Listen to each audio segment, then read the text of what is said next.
Hello everyone and welcome back to another episode on the luckygem server. Last episode we built this quad iron farm and currently we have a lot of iron, as you can tell in this chest here.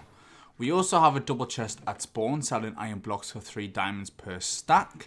We've got another full double chest here. So we have 3 double chests and a half, or just under a half, that's quite good, of the amount of time we actually AFK'd here. We have a full chest of poppies and I'm working on getting a full shulker of every dye, and we've got 3 out of 16 I believe. I've been attempting to extend the pathway over, so this is quite good. Eventually this will be our general pathway, but I want this carrying over to the corner and I'm really bad with shapes, and this is how it looks so far. I'm not happy with this. I want them to come out gradually like this, but I don't know how to do it. So Exotic is going to come on very soon and make this work, and then we're just going to replicate it on the other side, and hopefully we can extend it all the way around the back side. I'm not too sure what we're going to do here though. Exotic has been hard at work terraforming, making custom cliffs and land, and they look quite good. The materials used for the cliffs is andesite, stone, diorite, and some places calcite. So what the calcite is, it will be dotted around so it breaks up the colour a little bit, so it'll be like 4 different blocks in this mountain. And then we've got custom terrain on top with some sort of like ravine in the middle where I think it's going to be river. So this is going to be a massive project and I can't wait till it's done. On top of one of these is going to be a windmill and a wheat field going all the way down with a pathway hopefully. So yeah, that's what he's been working on off camera. So Spawn has had a lot of work and I'm very excited to show you guys. So if we go to free cam mode, the front bit of Spawn is all complete with trees, mushrooms, a custom fantasy themed trees. We also completed underneath this bridge, which is quite good. And now it's time to build the castle foundation here. Carrying over to the side, more trees and more land. There's going to be a house on here, but most of the mountains and trees are put in. Every single mushroom is in now. We also have a bridge. We've got most of the stone crystals in, if that's what you want to call them. But yeah, another building here, loads of wheat fields. So once the wheat field's in, it's going to transform everything because of how bright it is. And then after that, it's the big trees, which will just fill up the area. In this spot here is a gigantic mushroom.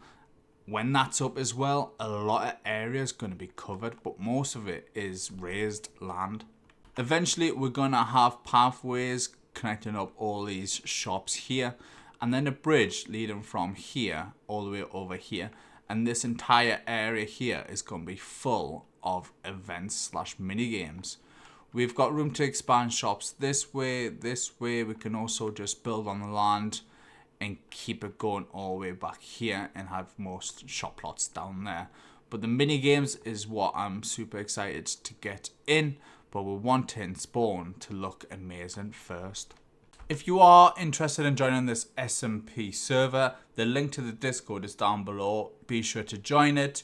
It is cross-platform, so on all devices you can actually join the server and have fun with your friends. So in today's video, we are actually building the desert pyramid, the temple with the treasure underneath where the TNT is, and the little ruins that dot around the desert. Once them 2 are built, we're going to be building a quad crop farm powered by villagers. The 4 crops we'll be using is wheat, carrots and potatoes, and also beetroot. Once we've got all those farms in, we're going to get rid of them from underneath the stairs, opening more space for more projects. So this is the desert temple we're going to build today. Took me a while to get the schematic since no schematic is out there that works. And this schematic actually had 2 of these grids combined, which is kind of crazy. But I do have all the materials and it's up here in the chests. We've got one for the desert pyramid. We've got one for a well. I actually moved this well from here over here so I can add some like dirt and coarse dirt and stuff like that to make it look rough. And the desert well is going to go near this house here, I guess. I don't know yet. But this is the materials for that. This is the materials for the desert pyramid. Besides having those orange blocks there, we're going to make it out of diamond blocks. And this is every single material needed for the quad crop farm. So let's roll this amazing time lapse.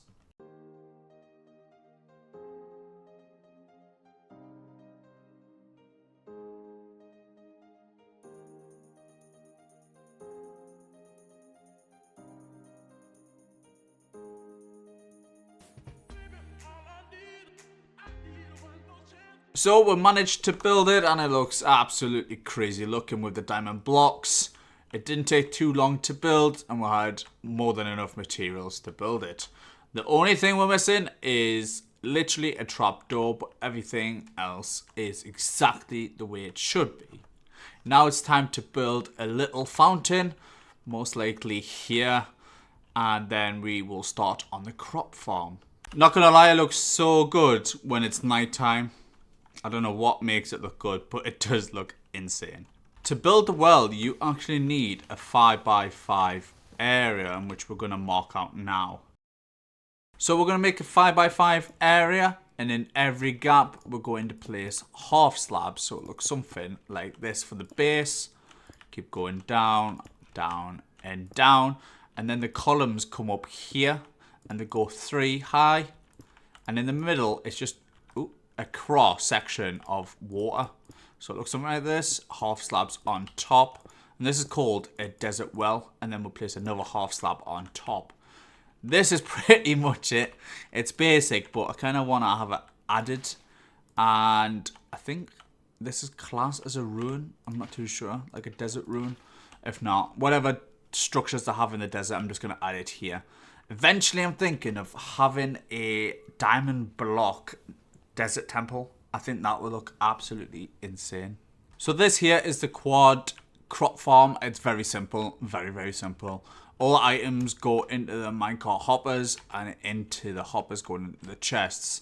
We're going to have 4 crops, 4 different ones: potato, carrots, beetroot, and wheat.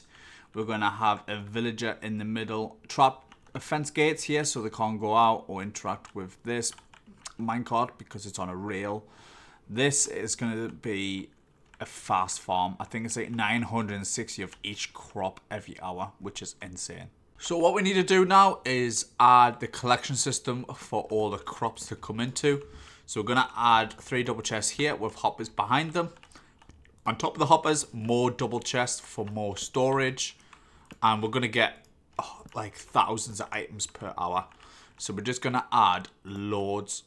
Oh, misclicked. Loads of hoppers going here. I keep misclicking by accident. There we are. And then we need to come out this way, make a staircase. And there's going to be 1 here.